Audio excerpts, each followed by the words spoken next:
Hello everyone, welcome back. It's great to see you again in another lesson of our spoken English learning journey. In the last video, we learned some important structure and I hope you have been practicing them regularly. Today we are going to take another step forward and explore some new structures that will help make your English even more fluent and natural. As well as I explain everything clearly, so stay with me till the end. Let's keep building your confidence together and enjoy learning English. So let's get started. ওকে, চলুন তাহলে আমি আজকে ভিডিওতে আপনাদের আরো কিছু important structure দেখাতে যাচ্ছি, যে স্ট্রাকচারগুলো আপনি শিখলে ইংলিশে কথা বলার জন্য আপনার ফাউন্ডেশনকে আরেকটু স্ট্রং করে তুলতে পারবেন। যার কারণে ধৈর্য ধরে ক্লাসের শেষ পর্যন্ত থাকুন, অবশ্যই আপনি এই ক্লাস থেকে উপকৃত হবেন। চলুন তাহলে দেখি আজকে ক্লাসের প্রথম স্ট্রাকচার।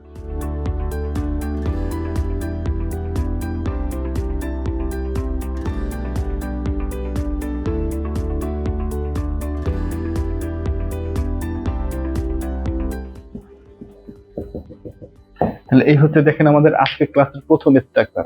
চলুন প্রথমে আমরা স্ট্রাকচারটা এবং স্ট্রাকচারের সিচুয়েশনটা ভালোভাবে বুঝে নিই। দেখেন সিচুয়েশনটা হচ্ছে কি, কোনো বাধ্যবাধকতা বা প্রয়োজন বোঝাতে। একটু ভালোভাবে বোঝেন কি বলছি, যে আমাদের সিচুয়েশনটা হচ্ছে কোনো বাধ্যবাধকতা বা প্রয়োজন বোঝাতে, এরকম ধরনের সিচুয়েশনে আমরা এই স্ট্রাকচার দিয়ে সেন্টেন্স তৈরি করে কনভারসেশন করব। যদি আমরা স্ট্রাকচারটা দেখি, shall have to, will have two, অর্থাৎ তে হবেই। কি বলছি, কোনো কিছু করতে হবেই। বাট আমাদের একটা জিনিস মনে রাখতে হবে, এটা হচ্ছে 70% শিওর, মানে কোনো কাজ করতে হবেই, এটা হচ্ছে কি 70% শিওর। এইরকম ধরনের কথা আমরা এই স্ট্রাকচারের মাধ্যমে ইংলিশে কনভার্ট করে কনভারসেশন করবো। চলুন আমরা স্ট্রাকচারটা বুঝে নেই। দেখেন subject plus shall have, will have two plus PB first. দেখেন পিবি ফার্স্ট অর্থ হচ্ছে কি মূল ভার্বের বেস ফর্ম, মানে V1 যেটাকে আমরা বলি। তারপর হচ্ছে ডট ডট, এইখানে বসবে কি বাক্যটাকে সম্পূর্ণ করতে যতটুকু প্রয়োজন এইখানে ততটুকু বসবো। সেটা আমরা বুঝতে পারবো কিছু এক্সাম্পলের মাধ্যমে। চলুন এখন আমরা দেখবো এই সিচুয়েশনে এই স্ট্রাকচারের মাধ্যমে আমরা আমাদের রিয়েল লাইফে কিভাবে সেন্টেন্স তৈরি করে স্মার্টলি ইংলিশে কথা বলবো।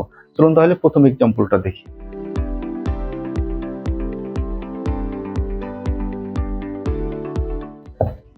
তাহলে দেখেন এই হচ্ছে আমাদের আজকে ক্লাসের প্রথম এক্সাম্পল।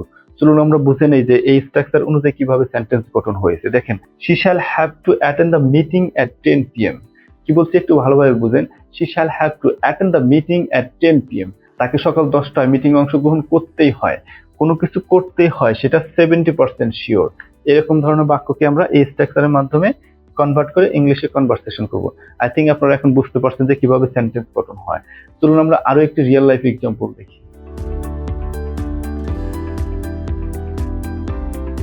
তাহলে দেখেন তারপরের এক্সাম্পলটা কি, যদি আমরা একটু সহজভাবে বুঝি কি লিখছি। দেখেন I will have to finish this project by tomorrow.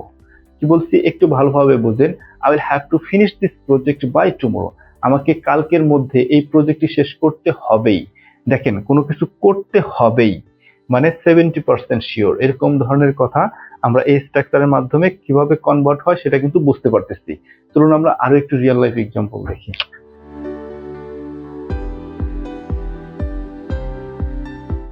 দেখেন আমাদের তারপরে এক্সাম্পলটা হচ্ছে কি, যদি আমরা একটু সহজভাবে বুঝি যে they will have to leave early for the airport, তাদের বিমানবন্দরে যাওয়ার জন্য আগে উঠতে হবেই। আই থিঙ্ক আমি আপনাদের ক্লিয়ারলি বোঝাতে পারছি যে এই সিচুয়েশনে এই স্ট্রাকচারের মাধ্যমে কিভাবে সেন্টেন্স তৈরি করে আপনারা আপনাদের রিয়েল লাইফে কনভারসেশন করবেন। তারপরেও যদি আপনাদের কোনো কনফিউশন থাকে যে আমি এটা বুঝতে পারি নাই বা এই সিচুয়েশন কিভাবে সেন্টেন্স গঠন হবে আমি ভালোভাবে বুঝতেছি না, কমেন্ট সেকশনে জানাবেন, আমি অবশ্যই আপনাকে সাপোর্ট দেওয়ার চেষ্টা করব। তাহলে এই স্ট্রাকচারটা যদি আপনি ভালোভাবে রপ্ত করতে বা আপনি আপনার রিয়েল লাইফে স্মার্টলি কথা বলতে চান এই স্ট্রাকচার ব্যবহার করে, তার জন্য অবশ্যই আপনাকে অনেক সেন্টেন্স তৈরি করতে হবে এই স্ট্রাকচার দিয়ে এবং বেশি বেশি প্র্যাকটিস করতে হবে। There is a proverb that the student having much interest will be able to speak English fluently। দেখেন যার প্রবল আগ্রহ আছে ইংলিশে কথা বলার জন্য শুধু তারাই ইংরেজিতে কথা বলতে পারবে। বাট যেহেতু আমরা এই ক্লাস পর্যন্ত আসছেন, অবশ্যই আপনি ইংলিশে শেখার জন্য ডেডিকেটেড। আপনাকে একটা জিনিস মাথায় রাখতে হবে, আপনি যাই কিছু করেন সেটা ট্রাই করবেন ইংলিশে কনভার্ট করে ইংলিশে বলার জন্য, তাহলে আপনার জন্য অনেক উপকার হবে এবং খুব সহজেই আপনি ইংলিশে কথা বলতে পারবেন। চলুন এখন আমরা দেখবো 2 নম্বর স্ট্রাকচারটি, যে স্ট্রাকচার দিয়ে আমরা আমাদের রিয়েল লাইফে কিভাবে স্মার্টলি ইংলিশে কথা বলতে পারি।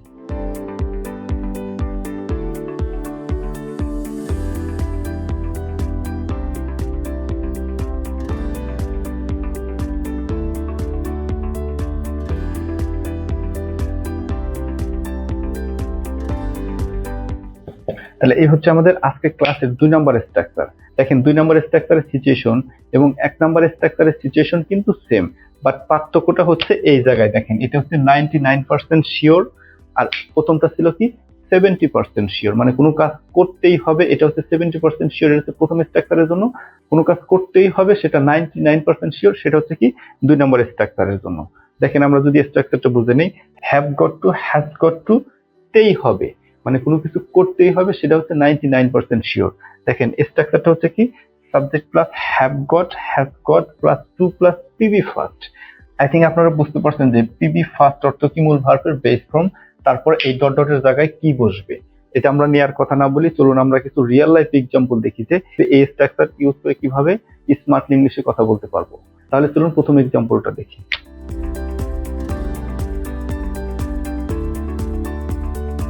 তাহলে এই হচ্ছে আমাদের 2 নম্বর স্ট্রাকচারের প্রথম এক্সাম্পল। চলুন আমরা একটু সহজভাবে বুঝে নেই। I have got to call my parents tonight.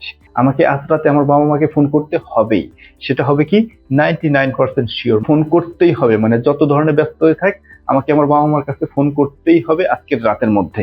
এরকম ধরনের কথা আমরা এই স্ট্রাকচারের মাধ্যমে ইংলিশে কনভার্ট করে স্মার্টলি ইংলিশে কথা বলবো। চলুন আমরা এখন একটু বুঝি যে স্ট্রাকচার অনুযায়ী কিভাবে সেন্টেন্সটি গঠন হয়েছে। দেখেন সাবজেক্ট, সাবজেক্ট, তারপর have got two, has got to, সেটা ডিপেন্ড করবে সাবজেক্টের পার্সন অনুযায়ী। দেখেন এখানে যেহেতু আই আছে ফার্স্ট পার্সন, তার সাথে আসছে কি হ্যাভ, তাহলে দেখেন হ্যাভ গট টু, তারপর হচ্ছে কি পিবি ফার্স্ট, দেখেন কল অর্থ কল করা, পিবি ফার্স্ট এটা হচ্ছে কি মূল ভার্বের বেস ফর্ম। তারপরে দেখেন বাকিটুকু হচ্ছে কি এই ডট ডটের কারণে আসছে, মানে বাক্যটাকে সম্পূর্ণ করতে এখানে যতটুকু প্রয়োজন ততটুকু এখানে বসছে। যদি আমরা মিনিংটি আরেকটু ভালোভাবে বুঝি, I have got to call my parents tonight, আমাকে আজ রাতে আমার বাবা মাকে ফোন করতে হবেই। চলুন এরকম আমরা আরো কিছু রিয়েল লাইফ এক্সাম্পল দেখি।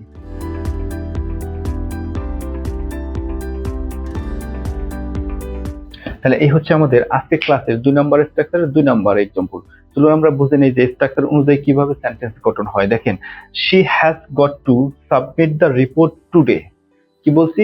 She has got to submit the report today, তাকে আজই রিপোর্ট জমা দিতে হবেই।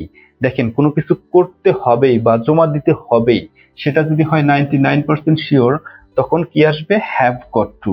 আশা করি আপনারা এখন বুঝতে পারছেন যে হ্যাভ গট টু কখন, কোথায়, কোন সেন্টেন্সে ইউজ করে স্মার্টলি ইংলিশে কথা বলতে হবে। চলুন আমরা আরো একটি রিয়েল লাইফ এক্সাম্পল দেখি।